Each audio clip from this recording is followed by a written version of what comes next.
گرامی تو وہ کہتے ہیں وہ شخص مسجد حرام میں بیٹھ کر خانہ کعبہ میں بیٹھ کر وہ کیا کہتا ہے. دارالعلوم کے بہت بڑے شیخ تھے, ان کا ایک خادم خاص تھا جو پورے دارالعلوم میں انتہائی غبی تھا, انتہائی بیوقوف مانا جاتا تھا, لیکن حضرت کا خادم خاص تھا. وہاں پہلے زمانے میں امتحان لینے کے لیے ممتحن دوسرے مدرسوں سے آتے تھے, ایک دوسرے مدرسوں میں تبادلے ہوتے تھے, تحریری امتحان نہیں ہوتے تھے. اور آج بھی بعض مدرسوں میں تحریری نہیں تقریری ہوتے ہیں. اس مدرسے اس مدرسین آتے ہیں اس مدرسے میں, اس مدرسے کے مدرسین جاتے ہیں اس مدرسے میں. تو وہ مدرس آئے تو ان کو پتا تھا کہ دارالعلوم میں ایک انتہائی بیوقوف قسم کا طالب علم ہے جو حضرت فلاں کا نام نہیں لوں گا, میں نام نہیں لوں گا, محدث ہے, وہ شیخ الحدیث ہے, ان کے اس کا خاص خادم ہے, ان کا خاص خادم ہے. تو لیکن اب حضرت نے بلایا اپنے حجرے میں, چائے پانی پلایا بلایا, اس کے بعد کہا بھائی ٹھیک ہے طالب علم کو بلایا جائے, اب امتحان شروع ہوں گے. دور حدیث کے فضیلت اول ثانی کے بالکل فائنل ایئر کے طلبہ تھے. تو حضرت جو امتحان لینے گئے تھے انہوں نے کہا اپنے خادم خاص کو بلوائیے, پہلے اسی کا امتحان لیتے ہیں. ان کا مقصد یہ تھا کہ جب پہلی اینٹ ہی پہلی وکٹ گئی تو دوسری تیسری کا تو پتہ ہی چل جائے گا. ایک چاول دیکھ کر کے پوری پتیلی کا پتہ چل جائے گا صاحب یہ پکا ہوا پورا ہے یا کچا ہے, اور حضرت کو بتا دیں گے کہ یہ چاول جب کچا ہے تو دوسرے چاولوں کا کیا تذکرہ. خیر حضرت نے کہا بلاؤ, وہ بلایا جائے. وہ آیا طالب علم. اب حضرت نے بخاری مسلم کھولی, امتحان شروع ہوا. اب حضرت سوال کرتے جا رہے ہیں. وہ انتہائی گھامڑ, احمق, بدھو, بیوقوف قسم کا طالب جو پورے دارالعلوم میں مشہور تھا, وہ ایک سے ایک سوالوں کے جواب دے رہا ہے, ایک سے ایک سوالوں کے جواب دے رہا ہے. وہ سوالات جو بڑے بڑے علماء نہیں جواب دے سکتے وہ طالب علم جواب دے رہا ہے, دیتا جا رہا ہے پھٹافٹ پھٹافٹ پھٹافٹ. حضرت بھی حیران, اور حضرت جن کا وہ خادم تھا وہ چپ چاپ بیٹھے گے. تھوڑی دیر کے بعد ممتحن حضرت نے کہا کہ حضرت براہ کرم آپ اس حجرے سے دوسرے حجرے میں تشریف لے جائیں اور اس طالب علم کو میرے ساتھ تنہا چھوڑ دیں تاکہ میں تنہائی میں اس کا امتحان لوں. تو حضرت نے فرمایا کہ کیوں, میں یہاں بیٹھا ہوں, میں کیا کر رہا ہوں, تم اس سے جو پوچھنا پوچھو, وہ جواب دو. اب سنو, یہاں ہے کفر, یہاں وہ ہے فساد, یہاں ہے فساد. وہ کہتے ہیں حضرت نہیں, میں تو ایسے ایسے سوالات کر رہا ہوں کہ آپ بھی ان سوالات کی گہرائیوں, تکنیکوں اور ان کی باریکیوں کو جان لیں. اور یہ دارالعلوم کا سب سے بڑا احمق طالب علم, لیکن ان کے جوابات اتنی شفافیت کے ساتھ اور اتنی گہرائی اور گہرائی اور جامع اور معنی طریقے سے دے رہا ہے کہ میں خود حیران ہوں. اس لیے میں آپ سے درخواست کرتا ہوں کہ آپ چلے جائیں. انہوں نے کہا میں کیوں چلا جاؤں. کہا حضور اس کو تو مجال ہی نہیں ہے سوالات کے جواب دینے کا, آپ اس کے دل میں یہ جوابات القاء فرما رہے ہیں. تب میں سمجھ میں آیا مجھے کہ یار ہاں یہ سینہ جو پکڑ پکڑ کے بھینچتے ہیں اس کا سبب کیا ہے. یہ خلطیں عطا فرماتے ہیں سینوں سے سینے. کہتے ہیں تو نے پی بخاری سے, تو نے پی بخاری سے, اور پتہ نہیں کیسے جب زمانے میں یاد تھا, تو نے پی بخاری سے, ہم نے پی حضرت سے. فرق ہے یہی زاہد تیرے میرے پینے میں, فرق ہے یہی زاہد تیرے میرے پینے میں. تو نے بخاری سے پی, ہم نے, تو نے تعلیم حاصل کی بخاری ان فلاں ان فلاں ان فلاں ان فلاں. بخاری کہاں ہے, مر گئے. وہ کہاں ہے, مر گئے. وہ کہاں ہے, وہ بھی مر گئے. وہ کہاں ہے, وہ بھی مر گئے. لیکن ہم سے پوچھو, ہم نے جو علم لدنی, علم تصوف جو حاصل کیا ہے, یہ وہ علم ہے جو نہ قرآن میں ہے, نہ حدیث میں ہے, نہ کسی بخاری میں ہے, نہ کسی مسلم میں ہے, نہ کسی کتاب میں ہے. یہ وہ علم ہے جو سینوں سے منتقل ہوتا ہوا ہم تک پہنچا ہے.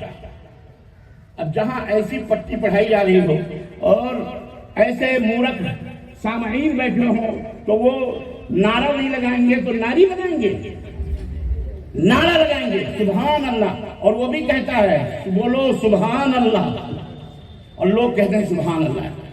بھارت کے اندر کئی قسم کے لوگ رہتے اور بستے ہیں۔ بہرحال وہ پیر صاحب کا واقعہ میں بتا رہا تھا، پیر صاحب اس گاؤں میں گئے، مرید ہوئے، سب لوگوں کو قادری چشتی نقشبندی کا بالکل بیعت بنا لیا، تو کہا آخری نصیحت میں کر کے جا رہا ہوں، اس بات پہ عمل کرنا گاؤں والوں، یعنی کہ حضور بتلائیے، کہا کبھی بھی کوئی وہابی تمہیں کوئی بات بتلائے تو اس کی بات پر یقین نہیں کرنا، کیونکہ وہابی کی بات سنو گے وہ شبہ ڈال دے گا تو تمہارا اچھا خاصا کام بگڑ جائے گا، اس لیے اس کی بات نہیں سنی، اس لیے اس کی بات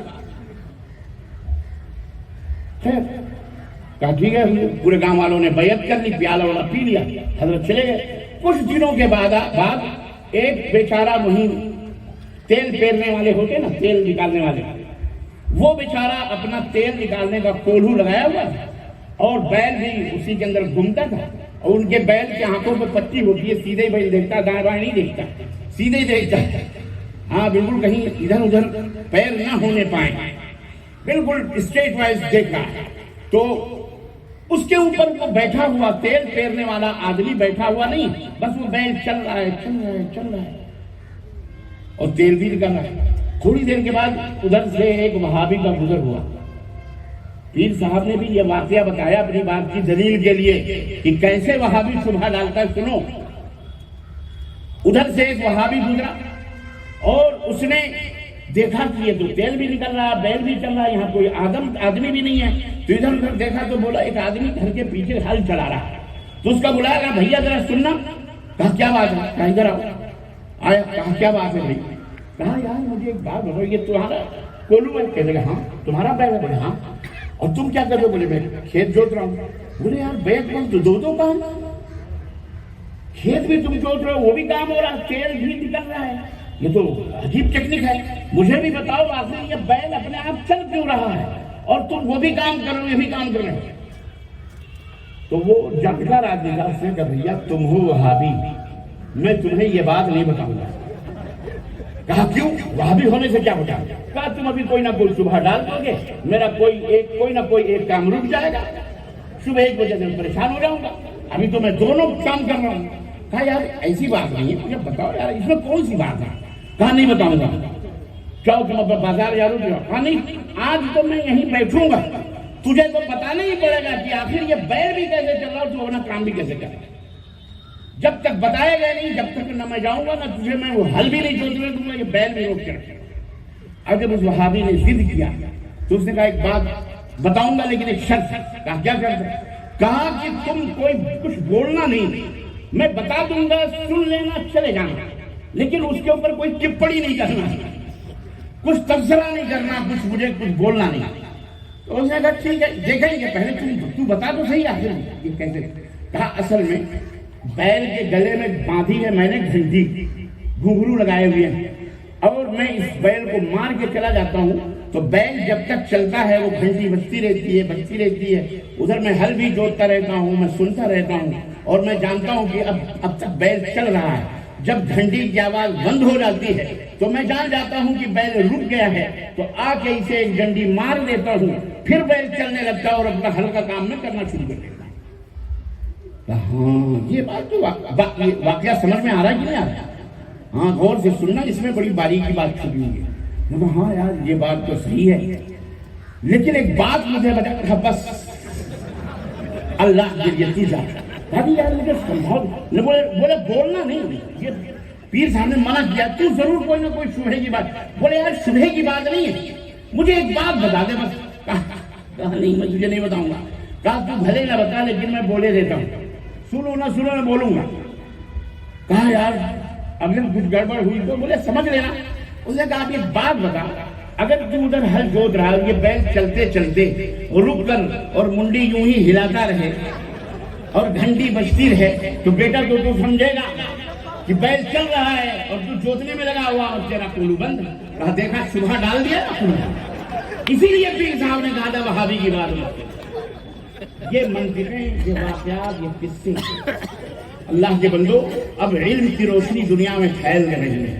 اب بچے اسکول کالج، آج کا بچہ پیدا ہوتا ہے میٹرک پاس ہوتا ہے، یقین مانیے آپ موبائل کے کسی فنکشن کو نہیں سمجھ سکتے، لیکن 5 سال کے بچے کو میں کہہ رہا ہوں بیٹا یہ دیکھ اس میں پتہ نہیں کیا ہو گیا عبد المحسن، وہ کہتا بابا لاؤ، دیکھتا ہے پتہ نہیں کیا کیا کر دیتے ہیں، پھٹے لو بابا ہو گیا، ہمیں پتہ نہیں، اور وہ ہمارا بیٹا آپ کا بیٹا سب جانتے ہیں وہ لوگ تو ہے نا میٹرک پاس، اور ہم ابھی پرانے کھیلوں میں چل رہے ہیں، بچہ کہاں سے کہاں جا رہا ہے، ابھی ہم پرانے ہی انہیں تہذیبوں انہیں عقلوں میں گھوم رہے ہیں۔ نہیں خیر، معاشرے کی بگاڑ کا سبب ایک یہ بھی ہے کہ ہمیں سدھرنے کے بجائے ہم اپنے مطابق بچے کو لانا چاہ رہے ہیں، اور بچہ کہیں دور نکلنا چاہ رہا ہے، اور ہم اسے کولہو کے بیل کی طرح وہیں باندھ کے رکھنا چاہتے ہیں۔ یہ بھی ایک سماج کی بگاڑ ہے۔ تو ایک سبب تو میں نے بتایا، دوسرا سبب کیا ہے؟ اپنا رخ صحیح کرو، رخ غلط اختیار کرو گے تو غلط روی سے منازل کا بوجھ بڑھتا ہے۔ مسلمانوں روش کارواں بدل ڈالو، جو غلط روش ہے لکھنؤ کے راستے کانپور کے راستے کے بجائے تم نے رخ لکھنؤ فیض آباد کا کیا ہوا ہے تو کبھی تم کانپور پہنچ سکتے نہیں۔ یہ مثال دے کر کے میں آپ کو 2 بڑی کڑوی بات آپ کو بتانا چاہ رہا ہوں، ایک ہے اخلاص، ایک ہے